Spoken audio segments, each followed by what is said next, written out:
Hello friends, മടുന്നതിന് മുമ്പിൽ ഇന്നത്തെ short വീഡിയോയിലേക്ക് എവരും സ്വാഗതം ചെയ്യുന്നു. അങ്ങനെ അലീന ശരണയെ കാണാൻ പോകുമ്പോൾ നാട്ടുകാരും പാർട്ടിക്കാരും സംഘടനക്കാരും എല്ലാവരും ചേർന്നു, അത് വീട്ടുകാരും കൂടി ചേർന്ന്, ഗോപനും ഓമനക്കൂട്ടും എല്ലാം ചേർന്ന് അവരെ തടയുന്നുണ്ട്.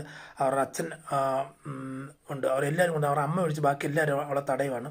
പാർട്ടിക്കാർ പറയുന്നുണ്ട്, മേലെ ഇവിടെ കയറിപ്പോലും നീ അതിൻ്റെ ഏജൻ്റ് അല്ലേ, നീ ഇവിടെ വന്നു കഴിഞ്ഞ് ഇവിടെ വിഷയം ഉണ്ടാകും, ഇനി ഞങ്ങൾ ഇവിടെ സമ്മതിക്കത്തില്ല, അവളിവിടെ ദാരുണമായിട്ട് കിടന്നോട്ടെ, അവളെ നീ ഒന്നും ഉത്തേജിപ്പിക്കേണ്ട, അത് അങ്ങനെ ഇങ്ങനെ പറഞ്ഞുകൊണ്ട് അടിച്ചില്ലെന്നുള്ളതുള്ളൂ. അതുപോലെ രീതിയിൽ ഞങ്ങൾ കാശ് പിരിച്ച് കൊടുത്ത് അവളെ രക്ഷപ്പെടുത്തിക്കോളാം എന്നുള്ളത് പറഞ്ഞിട്ടുണ്ട്. ഉടനെ ഇപ്പോൾ ലാസ്റ്റ് പറഞ്ഞിട്ട് ഇറങ്ങുന്നത്, നിങ്ങളവളെ ജീവിക്കാൻ സമ്മതിക്കത്തില്ല, ഉയർച്ചയിലെത്താൻ സമ്മതിക്കത്തില്ല, നിങ്ങൾക്ക് കുറേ കാശ് പിരിക്കണം, കാശടിക്കണം, അങ്ങനെയുള്ള രീതിയിലുള്ള മാത്രമല്ലേ ഉള്ളൂ എന്നുള്ള രീതിയിൽ അലീന അവിടെ പറഞ്ഞിട്ട് പോരുന്നുണ്ട്. അതുപോലെ തന്നെ നമ്മുടെ വൈജ് പുതിയ വീട് അന്വേഷിച്ച ഒരാളെ ഏജൻ്റ് ആക്കുന്നുണ്ട്. അത് ശരിയാകാതെ വരുമ്പോഴത്തേക്ക് ഒരു ദേഷ്യം കാര്യങ്ങളൊക്കെ വരുന്നുണ്ട്. അതുപോലെ ബാലചന്ദ്രൻ്റെ അടുത്ത് വന്ന് അലീന പറയുന്നുണ്ട്, എന്നെ പോലെ കാണാൻ പറ്റിയില്ല, അവർ തടഞ്ഞെന്ന് പറയുമ്പോഴത്തേക്ക് തടഞ്ഞോ, ശരി ആയിക്കോട്ടെ എന്നുള്ള രീതിയിൽ പറഞ്ഞ് നിർത്തുന്നുണ്ട്.